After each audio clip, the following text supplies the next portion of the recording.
नमस्कार दोस्तों, आपका स्वागत है हमारी अपनी YouTube चैनल एप्रोक्स स्टोरी पर। आज हम आपके लिए एक दिलचस्प और प्रेरणादायक कहानी लेकर आए हैं। तो आइए चलते हैं कहानी की ओर। बहुत समय पहले की बात है, जब देवता और राक्षस दोनों धरती पर अपने अपने कर्तव्यों का पालन करते थे। उस समय एक असुर था जिसका नाम भस्मासुर था। उसका जन्म एक शक्तिशाली राक्षस कुल में हुआ था और बचपन से ही उसमें अपार शक्ति थी। लेकिन उसकी महत्वाकांक्षा और बल की भूख शांत नहीं होती थी। वह अपने पिता से प्रेरित था, जिन्होंने उसे यह सिखाया था कि जीवन में शक्ति का सबसे बड़ा मूल्य है और जिसके पास अपार बल है वही संसार पर शासन कर सकता है। भस्मासुर बचपन से ही साहसी और शक्तिशाली था, परंतु उसके स्वभाव में क्रूरता भी कूट कूट कर भरी हुई थी। जब उसने देखा कि उसके कुल के असुर अन्य देवताओं से डरते हैं, तो उसे यह बात सहन नहीं हुई। उसने सोचा कि उसे ऐसी शक्ति प्राप्त करनी चाहिए जिससे वह अमर हो सके और कोई भी उसे हरा न सके। उसे पता था कि देवताओं में भगवान शिव सर्वशक्तिमान हैं और वे अपनी तपस्या से प्रसन्न होकर किसी को भी आशीर्वाद देते हैं। यह बात उसके मन में घर कर गई कि शिव जी की आराधना करके वह शक्ति प्राप्त कर सकता है जो उसे संसार का सबसे महान योद्धा बना देगी। भस्मासुर ने निश्चय किया कि वह भगवान शिव की तपस्या करेगा और उनसे वरदान प्राप्त करेगा। इस संकल्प के साथ उसने अपने महल को छोड़ दिया और घने जंगल में चला गया, जहां वह तपस्या कर सके। जंगल में उसने अपने शरीर और मन की सभी इच्छाओं का त्याग कर दिया और कठिन साधना में लीन हो गया। उसने शिव जी को प्रसन्न करने के लिए एक पैर पर खड़े होकर हजारों वर्षों तक तपस्या की। उसकी तपस्या इतनी कठोर थी कि उसके शरीर में कोई भी हरकत नहीं होती थी। वह भोजन और पानी का भी त्याग कर चुका था और केवल शिव जी का ध्यान करता रहता।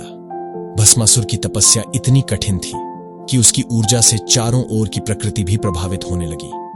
उसकी तपस्या के प्रभाव से अग्नि उत्पन्न हो रही थी और वनस्पतियां सूखने लगी थी।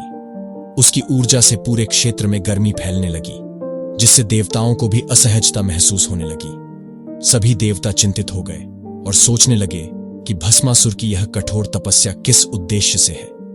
इधर भस्मासुर अपनी तपस्या में लीन था। वह अपने मन में हर रोज शिव जी का स्मरण करता और उनसे केवल एक ही इच्छा प्रकट करता, हे महादेव, मुझे वह शक्ति प्रदान करें जिससे मैं किसी को भी अपने स्पर्श से भस्म कर सकूं। उसकी इस इच्छा ने उसके मन में और भी दृढ़ता ला दी और उसने तपस्या को और भी कठोर बना दिया। अंततः भस्मासुर की तपस्या से प्रसन्न होकर शिवजी ने उसके सामने प्रकट होने का निर्णय लिया। शिवजी का आशीर्वाद पाने के लिए भस्मासुर ने अपनी साधना को चरम पर पहुंचा दिया। एक दिन जब उसने शिवजी का ध्यान करते हुए अपनी आंखें बंद की हुई थीं, तभी भगवान शिव उसके सामने प्रकट हुए।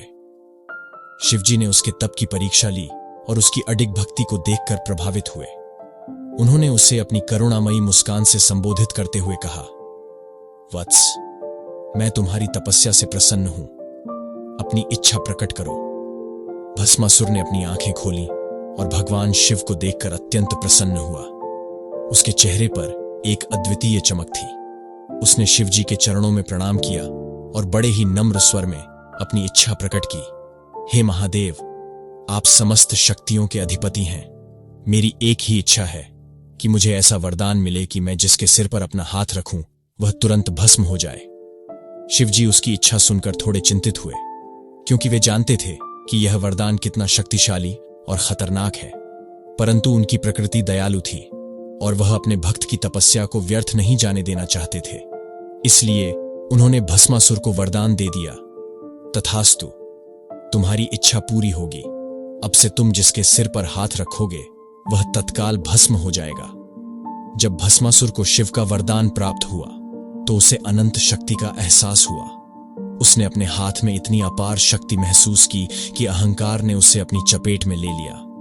अब वह केवल एक साधारण राक्षस नहीं रह गया था, वह विनाशकारी शक्ति का प्रतीक बन गया था। यह शक्ति प्राप्त करते ही उसने चारों ओर अपना दबदबा फैलाना शुरू कर दिया। वरदान के तुरंत बाद भस्मासुर ने सोचा, यदि मैं भगवान शिव को पराजित कर दूं और उन्हें ही भस्म कर दूं तो संपूर्ण सृष्टि पर मेरा अधिकार हो जाएगा। मैं सभी देवताओं और मनुष्यों का स्वामी बन जाऊंगा। इस अहंकार भरी सोच के साथ उसने भगवान शिव पर ही हाथ रखने का निर्णय लिया। उसने सोचा कि शिव को नष्ट कर वह ब्रह्मांड का सर्वोच्च शक्तिशाली बन सकता है। भस्मासुर ने अपनी योजनाओं को अमल में लाने के लिए भगवान शिव की ओर कुटिल दृष्टि से देखा। भगवान शिव, जो कि त्रिकालदर्शी हैं, भस्मासुर की मंशा को तुरंत भांप गए। शिव ने महसूस किया कि भस्मासुर का अहंकार उसकी तपस्या और भक्ति पर हावी हो चुका था। उन्हें अपनी गलती का एहसास हुआ कि उन्होंने एक ऐसे व्यक्ति को असीम शक्ति दे दी थी जो उसका गलत प्रयोग करने को तत्पर था। जैसे ही भस्मासुर शिव की ओर बढ़ा, भगवान शिव ने अपने आप को बचाने के लिए वहां से निकलने का निर्णय लिया। भस्मासुर ने भी उनका पीछा करना शुरू कर दिया। यह एक ऐसा दृश्य था जहां भगवान शिव अपने ही भक्त से बचने के लिए चारों दिशाओं में भागने लगे। शिव हिमालय के ऊंचे ऊंचे पर्वतों, घने जंगलों और गुफाओं से होते हुए भागते रहे और भस्मासुर उनके पीछे पीछे दौड़ता रहा। शिव ने कैलाश पर्वत की शरण ली, पर भस्मासुर वहां भी पहुंच गया। उन्होंने सोचा कि किसी अन्य स्थान पर जाकर अपने आप को सुरक्षित किया जाए। वह एक जगह से दूसरी जगह दौड़ते रहे, लेकिन भस्मासुर अपनी पूरी ताकत और उत्साह के साथ उनका पीछा करता रहा। शिव की गति अत्यंत तेज थी, परंतु भस्मासुर का अहंकार और उसकी शक्ति उसे किसी भी हद तक जाने के लिए उकसा रही थी। शिव का हृदय करुणा से भरा हुआ था और वे नहीं चाहते थे कि अपने ही वरदान के कारण कोई विनाशकारी घटना घटे। अंततः थककर और चिंतित होकर शिव ने भगवान विष्णु से सहायता का आग्रह किया। उन्होंने विष्णु से प्रार्थना की कि उन्हें भस्मासुर के इस अत्याचार से मुक्त किया जाए। विष्णु, जो सदा धर्म की रक्षा और अधर्म का नाश करने के लिए तत्पर रहते हैं, तुरंत शिव की सहायता के लिए तैयार हो गए। भगवान विष्णु ने भस्मासुर को रोकने की योजना बनाई और एक अद्वितीय योजना बनाई। उन्होंने मोहिनी का रूप धारण किया, जो अत्यंत सुंदर और आकर्षक स्त्री का रूप था। मोहिनी का सौंदर्य ऐसा था कि कोई भी उसे देखता तो मोहित हुए बिना नहीं रह सकता था। भस्मासुर, जो शिवजी के पीछे भाग रहा था, अचानक मोहिनी के रूप में भगवान विष्णु को देखकर स्तब्ध रह गया। मोहिनी को देखकर भस्मासुर मंत्रमुग्ध हो गया और उसकी दृष्टि उसी पर टिक गई। मोहिनी के सौंदर्य ने उसके मन में प्रेम और आकर्षण की भावना जागृत कर दी और उसने शिवजी का पीछा करना छोड़ दिया। उसने मोहिनी के पास जाकर कहा, हे सुंदरी, तुम कौन हो? तुम्हारा यह अनुपम सौंदर्य मेरी आत्मा को मोह रहा है। मुझे तुमसे विवाह करना है। मोहिनी ने मधुरता से मुस्कुराते हुए कहा, हे वीर, मैं तुम्हारी पत्नी बनने के लिए तैयार हूं, परंतु एक शर्त है। भस्मासुर, जो मोहिनी के सौंदर्य में पूरी तरह से मोहित था, तुरंत सहमत हो गया और बोला, तुम्हारी हर शर्त मुझे मंजूर है। मोहिनी ने चालाकी से कहा, मैं चाहती हूं कि तुम मेरे साथ नृत्य करो और मेरे सभी नृत्य मुद्राओं की नकल करो। यदि तुम ऐसा कर सके तो मैं तुम्हें अपना पति मान लूंगी। भस्मासुर ने अपनी शक्ति पर गर्व करते हुए मोहिनी की शर्त स्वीकार कर ली। उसे यकीन था कि वह किसी भी कार्य में सफल हो सकता है और यह उसे आसान ही लगा। फिर मोहिनी ने नृत्य करना शुरू किया। मोहिनी ने एक एक करके कई अद्भुत मुद्राएं बनाई और भस्मासुर ने हर मुद्रा की नकल करना शुरू कर दी। नृत्य के दौरान मोहिनी ने धीरे धीरे ऐसी मुद्रा बनाई जिसमें उसने अपना दाहिना हाथ अपने सिर पर रखा। भस्मासुर, जो मोहिनी की हर मुद्रा की नकल कर रहा था, बिना सोचे समझे वही मुद्रा दोहराने लगा। उसने जैसे ही अपना हाथ अपने सिर पर रखा, शिवजी से प्राप्त वरदान के कारण वह स्वयं ही भस्म हो गया। भगवान विष्णु ने अपने बुद्धि और माया का प्रयोग करके भस्मासुर का अंत कर दिया। इस प्रकार भगवान शिव को बचा लिया गया और एक अहंकारी और मूर्ख राक्षस का अंत हुआ। भस्मासुर के विनाश के बाद मोहिनी रूप में भगवान विष्णु ने शिव के पास जाकर उन्हें सच्चाई बताई। शिव की आंखों में भस्मासुर के विनाश की घटना का गहरा असर था। उन्होंने विष्णु को अपने पास बुलाया और गंभीर स्वर में कहा, हे विष्णु, मैंने भस्मासुर को वरदान देते समय यह नहीं सोचा था कि यह कितनी बड़ी त्रासदी का कारण बन सकता है। विष्णु ने शिव की ओर देखते हुए कहा, भगवान, यह हमारी जिम्मेदारी है कि हम शक्ति का सही प्रयोग करें। भस्मासुर की शक्ति ने उसे अपने अहंकार में डुबो दिया।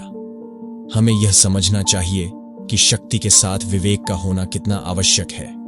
शिव ने सहमति में सिर हिलाते हुए कहा, आप सही कह रहे हैं। जब हम शक्ति देते हैं तो हमें यह भी ध्यान रखना चाहिए कि उस शक्ति का उपयोग सच्चाई और न्याय के लिए हो। भस्मासुर का उदाहरण हमें यह सिखाता है कि जब व्यक्ति अपनी शक्ति को स्वार्थ के लिए प्रयोग करता है तो वह विनाश की ओर बढ़ता है। यह घटना यह सिखाती है कि शक्ति का गलत इस्तेमाल अंततः व्यक्ति को स्वयं ही नष्ट कर देता है। भगवान विष्णु का यह हस्तक्षेप न केवल भगवान शिव की रक्षा करने के लिए था, बल्कि यह भी बताने के लिए था कि किसी भी वरदान या शक्ति का सदुपयोग ही करना चाहिए। तो दोस्तों, उम्मीद है आपको आज की कहानी पसंद आई होगी। अगर हाँ, तो लाइक करें, शेयर करें और चैनल को सब्सक्राइब करना न भूलें। जल्द मिलेंगे एक नई कहानी के साथ। तब तक के लिए आपका और आपके परिवार का ख्याल रखें। धन्यवाद।